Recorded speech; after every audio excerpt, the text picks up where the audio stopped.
Pak Lili, apakah menurut Anda pemerintah memang harus, maksud saya Barreskrim Polri harus ekstra hati-hati dalam mengumumkan tersangka dalam kasus ini? Ya, selamat malam teman-teman. Selamat malam Pak Jamin, Pak Ihsan. Ya, saya kira begini, memang pemerintah karena maksud saya aparat kepolisian ya, aparat hukum karena mereka mandat utamanya adalah melakukan penegakan hukum. Ya memang harus cermat, harus hati-hati dan harus adil.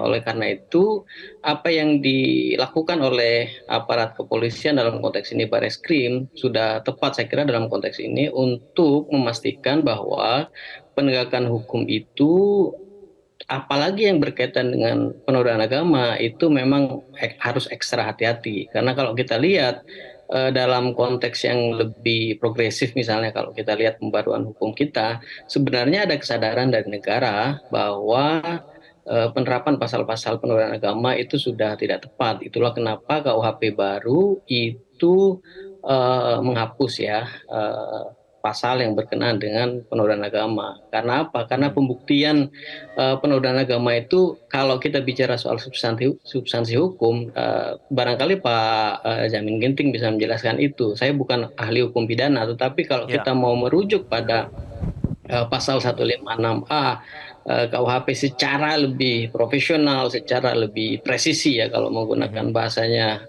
kepolisian gitu ya, itu memang bukan perkara mudah. Oleh karena itu sudah tepat saya kira kalau pihak kepolisian itu melakukan langkah yang betul-betul hati-hati, cermat, profesional, lagi adil untuk melakukan penetapan tersangka. Apalagi tadi Pak Jamin sudah menegaskan bahwa ya kita tidak bisa secara apa namanya secara sembrono, secara gerusa-gerusu itu menetapkan dalam tanda petik tersangka berharap penetapan tersangka di awal sementara SPDP itu baru dimulai itu ya. saya kira konteks yang lebih lebih apa namanya profesional dalam konteks penegakan hukum karena yang mesti dilakukan oleh aparat kepolisian itu memang penegakan hukum karena kalau Oke. kita kemudian melabeli orang dengan satu tindakan pidana tertentu sementara secara profesional bukti-bukti itu tidak mendukung itu namanya bukan penegakan hukum tapi jalur politik untuk melakukan kriminalisasi terhadap Ya, seseorang.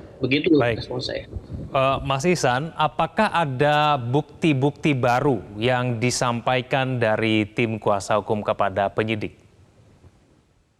Ya, jadi waktu laporan tanggal 23 Juni ya, sampai sekitar 20 hari kami melengkapi bukti-bukti tambahan dan secara paralel kemudian penyidik melakukan pemeriksaan terhadap beberapa saksi dan ahli. Nah, itu dari semua kelompok dan semua tokoh diundang untuk meminta pendapat. Jadi ketika kami diberitahukan bahwa apa yang kemudian menjadi persoalan yang kami laporkan ini harus dihadirkan para ahli yang betul-betul kompeten di bidang itu, Ya, maka di sini kami melihat memang penyidik tidak mau kemudian pada saat ditetapkan tersangka tetapi kemudian buktinya belum cukup untuk menentukan bahwa yang bersangkutan ditetapkan sebagai tersangka.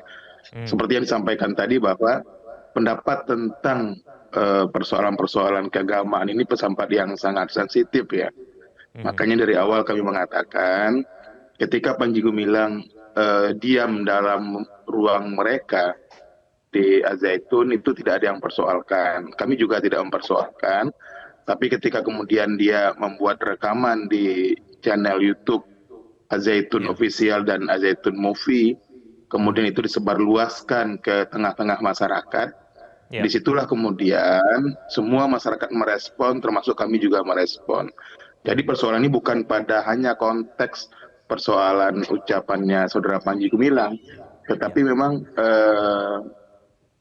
memviralkan dan kemudian menyebarluaskan konten yang berisi hal-hal yang dapat membuat kegaduhan dalam masyarakat. Artinya Ya.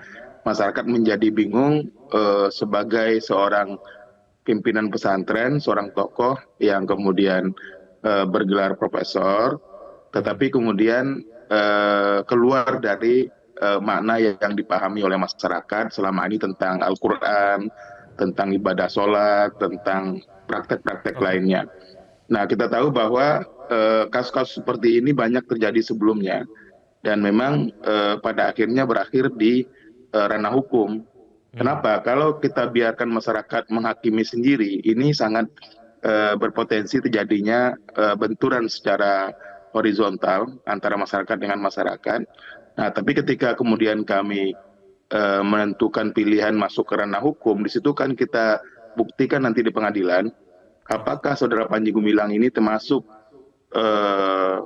memenuhi unsur dari pasal 156A atau tidak. Maka oleh karena itu ketika berapa kali dialog dengan Ketua YLBHI dan kawan-kawan di jaringan yang mendukung terkait dengan penghentian penyidikan di kepolisian, maka kami menegaskan sebetulnya penghentian pun itu juga tidak sebuah proses yang adil bagi masyarakat. Justru kalau teman-teman merasa bahwa proses ini tidak adil, kita akan buktikan di pengadilan. Apakah saudara Panji Baik. Gumilang sudah memenuhi unsur 156A atau tidak? Itu yang kami Baik. maksudkan. Jadi Oke. artinya penyidik pun juga bersikap yang sama. Gitu.